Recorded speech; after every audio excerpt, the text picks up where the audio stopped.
उनके सवालों को उठाना क्या गलत है? क्या लोन माफियाओं को लेकर जिन महिलाओं ने आत्महत्या की, जिन्होंने गांव छोड़ दिए, जो महिलाएं पीड़ित हैं, जिनके घरों पर जाकर वो गाली गलौज करते हैं, जिनसे बेमतलब की वसूली करते हैं, और सबसे बड़ी बात उन्हें फंसाते जाते हैं, क्या यह सवाल गैर वाजिब है? इन सारी बातों को जानने के लिए हमारे साथ इस वक्त अंबेडकर जनमोर्चा की राष्ट्रीय अध्यक्ष सीमा गौतम,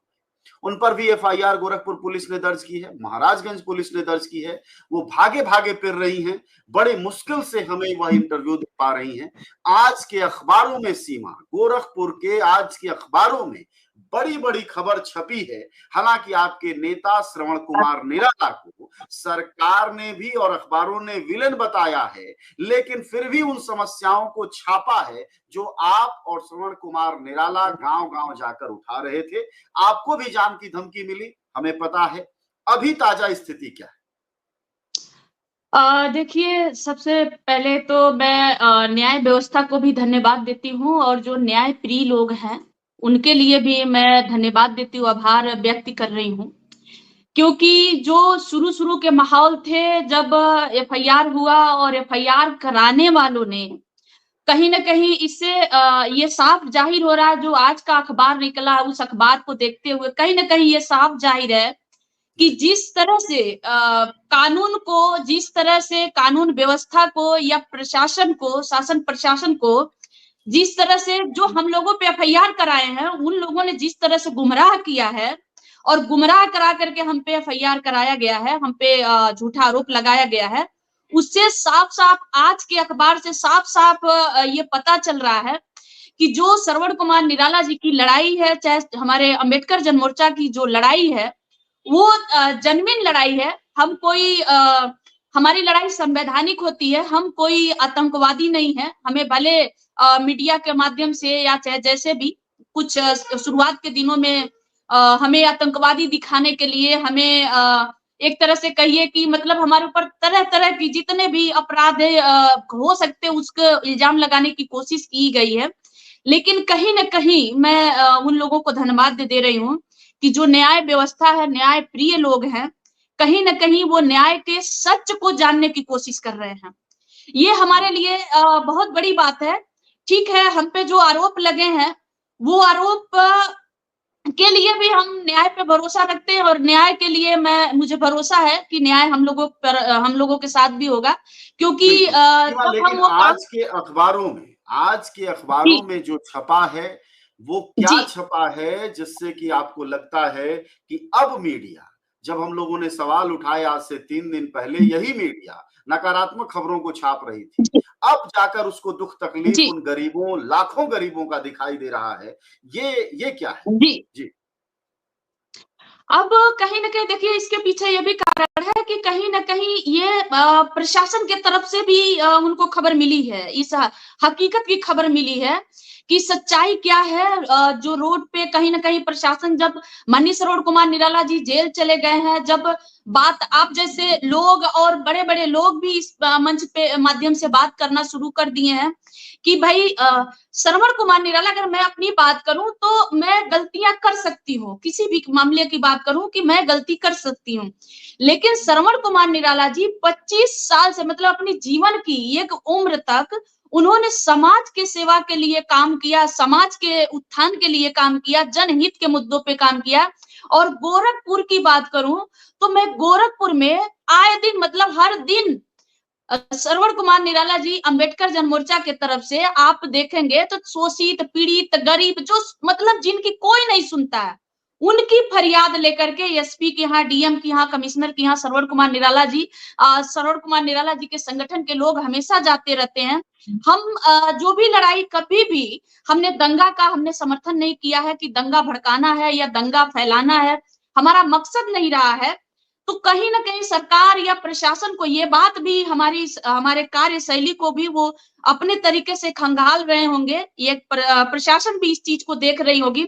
जिस जाहिर तरह से तौर उनको पर ये सब गुमराह हो किया रहा गया होगा। है। मुद्दे की बात सीमा, मुद्दे की बात बताइए। देश ये जानना चाहता है, ये नहीं जानना चाहता कि श्रवण कुमार निराला कैसे नेता है, जानते ही हैं। मूल बात ये कि जी, जिन सवालों की वजह से वो अपराधी ठहराए जा रहे हैं, वो सवाल क्या है? वो बताइए, जनता वो देश सुनना सवाल यही चाहता है। था कि जो आज के अखबार में छपे हैं, हमारा देखिए, हमारा किसी से दुश्मनी नहीं है, ना ही शासन से, ना ही प्रशासन से, ना ही सरकार से, किसी से नहीं है। हमारा सवाल सिर्फ इतना था कि जब हमारे दरवाजे पे पीड़ित आई, जब हमारे ऑफिस में पीड़ित आने लगी, हमसे बात करने लगी, तो सवाल यही था कि कितने गांव की महिलाएं, मतलब बताएं कि घर लोग छोड़ करके भाग गए, समूह लोन से प्रताड़ित इतना किया गया कि वो घर छोड़ के भाग गए, कितने घर छोड़ने पे मजबूर हो गए, कितने आत्महत्या कर लिए, कितने लोगों का राशन उठा लिया गया, जो समूह लोन से मतलब नहीं दे पा रही हैं, जो असमर्थ हो गई हैं, उनके मतलब जो भी बाइक है, बकरी है, फैन है, घर पे जो भी कुछ है, मतलब कीमती चीजें उनकी है यदि, तो उसको उठा लिया गया, उनको समूह लोन देने के लिए बाध्य किया गया। मैं बार बार ये बात शुरू से कह रही हूँ, और 3 अक्टूबर 2024 को श्रवण कुमार निराला जी, जो आज की मीडिया, आज गोरखपुर में जो छपा है, यही बात 3 अक्टूबर को श्रवण कुमार निराला जी अंबेडकर जन मोर्चा संगठन के माध्यम से हम लोगों ने ज्ञापन माननीय मुख्यमंत्री उत्तर प्रदेश को, गोरखपुर एसएसपी साहब को, कमिश्नर साहब को, डीएम साहब को और राष्ट्रपति को, प्रधानमंत्री को, हमने जितने भी जिम्मेदार संस्था के लोग हैं, सभी लोगों को हम लोगों ने ज्ञापन दिया है, बाई पोस्ट हम लोगों ने दिया है कि ये समस्या समाज में विपत, बहुत बड़ी समस्या, जटिल समस्या है, जिससे लोग आत्महत्या करने पे मजबूर हो जा रहे हैं। लोन देना, लोन लेना वो अलग बात है, लेकिन लोन के जाल में फंसा देना, गलत आईडी बना करके उनके ऊपर गलत तरीके से उनके ऊपर प्रहार करना, ये गलत बात है। इसी बात को जब हमने उठाया तो आप देखेंगे कि हमारे ऊपर हमें जान से मारने की कोशिश की गई, अब धमकी भी दी गई, और उस धमकी के लिए हमने गोरखपुर के एसएसपी साहब को, डीएम साहब को, कमिश्नर साहब को हमने लेटर लिखा कि हमारे साथ ये इस नंबर पर हमको धमकियां मिली हुई हैं, लेकिन अभी तक उसमें कोई कार्रवाई नहीं हुई है, बस जांच प्रक्रिया चल रही है। इधर जिन लोगों ने हम पे कुछ जो थोड़ा हम किस्तों में बात करें, जिससे कि जनता को, सुनने वालों को ये समझ में आए कि असल मुद्दा क्या है। आपने बीच में एक शब्द बोला है कि लोन के जाल में फंसाया जा रहा है, ये थोड़ा विस्तार से बताइए कि कौन लोग हैं, किन समाजों के लोग हैं, किन जातियों के लोग हैं, किस आय वर्ग के लोग होते हैं जिन्हें इन लोन में फंसाया जाता है, ये लोन कितना दिया जाता है, और क्या एक बार लोन लेने के बाद कभी वो आदमी अपना वो काम कर पाता है, या लोन दर लोन ही भरता रहता है क्या ये पूरा खेल जिसको आप मकड़जाल कह रही हैं, फंसाया जा रहा है? जो हमारे पास केस आई और जो हम लोगों ने स्टडी करने की मतलब कोशिश किया, लोगों को समझने की कोशिश किया, वो ये है कि जो लोन 20 से 25,000, 30,000, ज्यादा 40,000 या 50,000, इससे ज्यादा बड़ा लोन नहीं है, नहीं 20,000, 15,000, 10,000 की लोन ले रहे हैं लोग। ये लोन कैसे बढ़ रहा है कि जैसे एक लोन लिए, लीगल डॉक्यूमेंट्स पे ले लिए, जो भी लोग लीगल लोग हैं, लीगल तरीके से लोन दिए, उनके डॉक्यूमेंट्स पे, लीगल डॉक्यूमेंट्स पे लोन दिए, लेकिन जो मतलब प्राइवेट हैं, उन लोगों ने क्या किया, वो भी उस गांव में गए, 2 लोगों को लोन चाहिए था, 1 लोगों को और चाहिए था या नहीं चाहिए था, जो भी है, उन लोगों को लाभ मतलब प्रलोभन दिए कि मैं तुम्हारा 2,000 रुपया लगेगा, 1,500 रुपया लगेगा, तुम्हारी आईडी बदल जाएगी, पहचान पत्र का जो आधार कार्ड है, 2 डिजिट जो है इधर उधर करके उन्होंने आधार कार्ड मैं ये आधार कार्ड मेरे पास है, और मैं ये आधार कार्ड के लिए मैं कह रही हूँ, सरकार से भी कह रही हूँ, प्रशासन से भी बात ये कह रही हूँ कि आप जांच कराइए कि ये आधार कार्ड बनाने के कौन लोग हैं, कौन लोगों ने इस आधार कार्ड को बनाने का जिम्मेदारी लिया है। अगर श्रवण कुमार निराला उसमें पाए जाते हैं, सीमा गौतम पाए जाती है, तो आप जो भी सजा मंजूर है हमें, लेकिन हमें फंसाया गया है।